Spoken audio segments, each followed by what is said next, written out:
बुलढाणा जिल्ह्यातील शासकीय रुग्णालयामध्ये सीटी स्कॅन आणि MRI सुविधा बंद असल्याने सर्वसामान्य रुग्णांना मोठा फटका बसला आहे। खासगी कंत्राटदार कंपनीच्या थकबाकीमुळे ही सुविधा बंद झाल्याने गरीब रुग्णांना खासगी रुग्णालयाकडे धाव घ्यावी लागत आहे। यामुळे आर्थिक भूदंड आणि मानसिक त्रास वाढला असून गरीब रुग्णांच्या उपचारांना खीळ खुपसली आहे। बुलढाणा जिल्ह्यातील प्रमुख शासकीय सामान्य रुग्णालयातील सीटी स्कॅन सुविधा 3 डिसेंबर पासून पूर्णपणे बंद झाली आहे। यामुळे इथे उपचारासाठी येणाऱ्या रुग्णांना तत्काळ पर्याय शोधावा लागत आहे। रुग्णालय प्रशासनाने दिलेल्या माहितीनुसार ही सुविधा कंत्राटदार खासगी कंपनीच्या आर्थिक अडचणीमुळे बंद करण्यात आली आहे। कृष्णा डायग्नोस्टिक या खासगी कंपनीकडे याचे कंत्राट असून राज्य सरकारकडे 43 कोटी रुपयांची थकबाकी असल्याची माहिती समोर आली आहे। याच कंपनीने कर्मचाऱ्यांचे पगारही थकविले असून यामुळे सुविधा चालवण्यात अडचणी येत आहेत। कंपनीच्या आर्थिक संकटामुळे शासकीय रुग्णालयातील महत्त्वाच्या तंत्रज्ञान सुविधा ठप्प झाल्या आहेत। याशिवाय रुग्णालयातील MRI सुविधाही गेल्या 6 महिन्यांपासून परवानगी नसल्याने बंद आहे।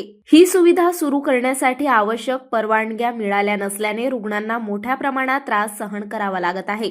शासकीय रुग्णालयात सोनोग्राफी केंद्र असूनही अत्यावश्यक तपासण्यांसाठी रुग्णांना खासगी केंद्रांकडे जावे लागते। हा प्रश्न केवळ बुलढाणा रुग्णालयापुरता मर्यादित नसून खामगाव, शेगाव आणि बुलढाणा या तीनही उपशासकीय रुग्णालयांमध्ये सीटी स्कॅन सुविधा बंद झाल्या आहेत। जिल्हाभरातील रुग्णांना आता शहरी भागातील खासगी रुग्णालयाकडे जावे लागत असून यामुळे प्रवास आणि अतिरिक्त खर्च वाढला आहे।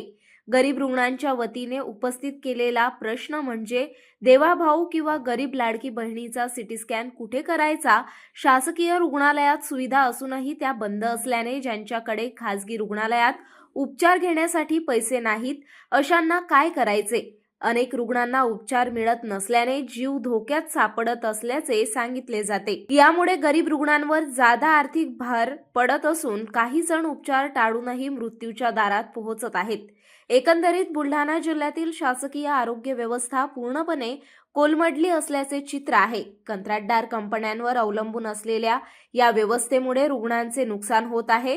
स्थानिक नेते आणि रुग्ण संघटनांनी तत्काळ हस्तक्षेप करण्याची मागणी केली असून सुविधा लवकरात लवकर सुरू करण्याची अपेक्षा आहे, अन्यथा ही परिस्थिती आणखी गंभीर होण्याची शक्यता आहे।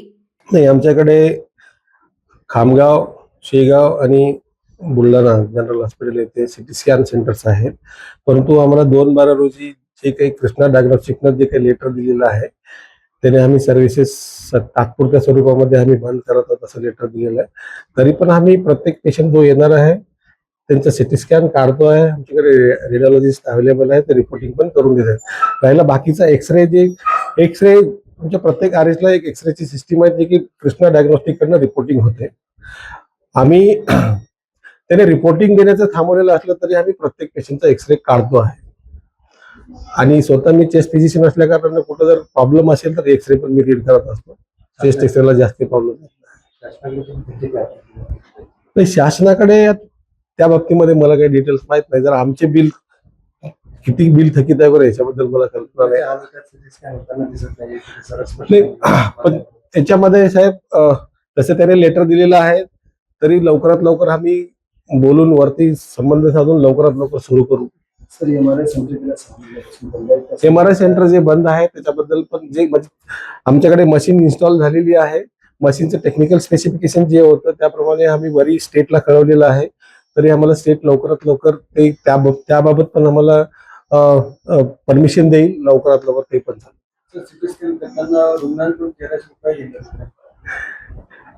नाही। त्याच्यामध्ये आमच्याकडे जो रुग्ण गव्हर्नमेंट हॉस्पिटलमध्ये सीटी स्कॅन करण्यासाठी येतो त्याच्याकडनं आम्ही कुठले पैसे आकारत नाही। जर एखादा रुग्ण प्रायव्हेट मधून आलेला असेल तर ते नियमानुसार जे काही ते नियमानुसार कार्यवाही केली जाते।